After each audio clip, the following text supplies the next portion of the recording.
Oi, pessoal, tudo bem? Hoje eu resolvi falar de um tema que eu acho muito relevante, porque eu li num artigo do MIT que o desafio número 1 da sustentabilidade hoje seria controlar o aquecimento global, não é, Goldinha?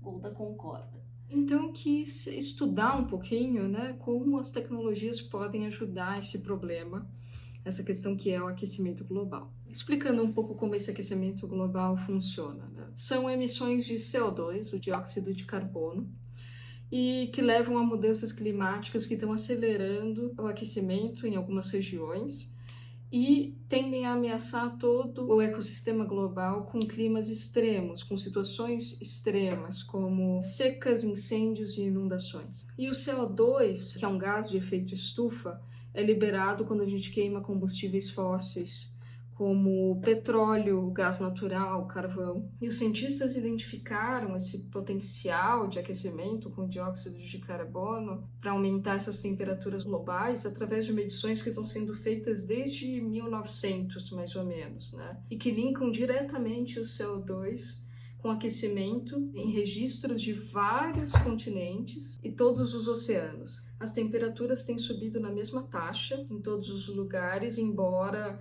tenham variáveis locais que interfiram, como a utilização da terra, né, que aumenta a capacidade de absorver o calor ou não. Por exemplo, o Ártico está aquecendo 3 vezes mais que a média global, em parte porque à medida que o planeta vai aquecendo mais, a neve e o derretimento do gelo tornam essa superfície mais propensa a absorver e não a refletir esse calor. As consequências disso vão desde ondas de calor, que revelam que a mudança climática levou a aumentos consideráveis anuais, a eventos climáticos extremos, como eu falei anteriormente, além do aumento da poluição e o surgimento de doenças ou a potencialização de doenças ligadas a ela.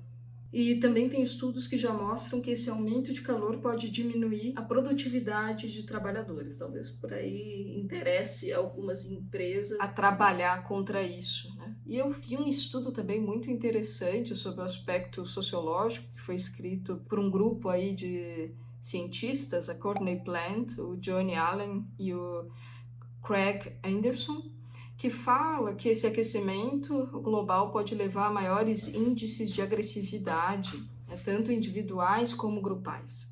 Então isso é muito sério, né? Esses aspectos psicológicos e políticos estão sendo menos estudados, mas vão ser impactados também. E como a tecnologia pode ajudar? Segundo o relatório da McKinsey, as novas tecnologias são essenciais para a descarbonização do mundo. E embora a gente não tenha toda a tecnologia que a gente precisa, o que já existe pode ajudar em até 60% da redução das emissões do dióxido de carbono até 2050, caso elas sejam amplamente implantadas, né? Além disso, esse é um campo que pode ser muito lucrativo. A necessidade dessa tecnologia climática é muito grande e várias empresas têm adotado, até porque a sustentabilidade virou aí um pilar importante de várias empresas. O que a gente chama de ESG também está sendo muito trabalhado.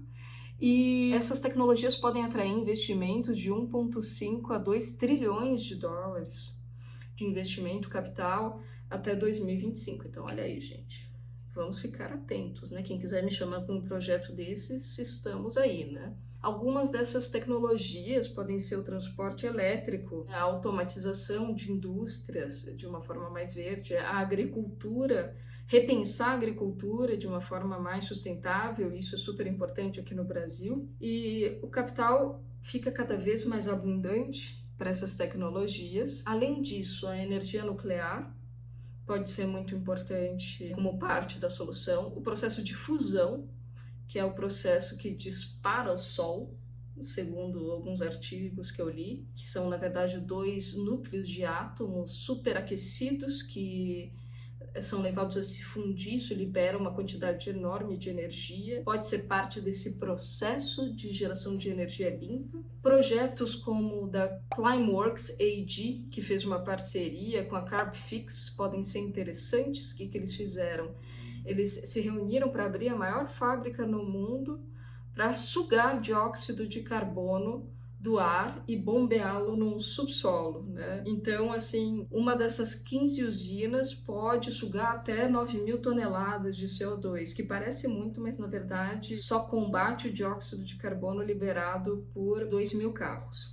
O chamado hidrogênio limpo pode ser uma ideia também, que é usado no combustível de foguetes, que é um hidrogênio que pode ser misturado com gás natural para fazer um combustível de queima limpa, e as usinas geotérmicas, né, que captam calor, ficam abaixo da superfície da Terra e que giram turbinas que liberam aí a energia, né? Países como Estados Unidos, Indonésia, Filipinas lideram essa pesquisa em usinas geotérmicas. Bom, conclusão, nem tudo está perdido, existem soluções que são possíveis aí, né, mas nenhuma delas vai ser implantada corretamente sem política pública e sem regulação. E para isso talvez a gente precise de muita pressão social, sobretudo aqui no Brasil, sobretudo com todo o cenário político retrógrado que a gente está vendo nas questões ambientais. Mas é um cenário interessante, lucrativo e positivo. Então, queria deixar essas ideias com vocês. Obrigada por assistirem e até a próxima, com esperança.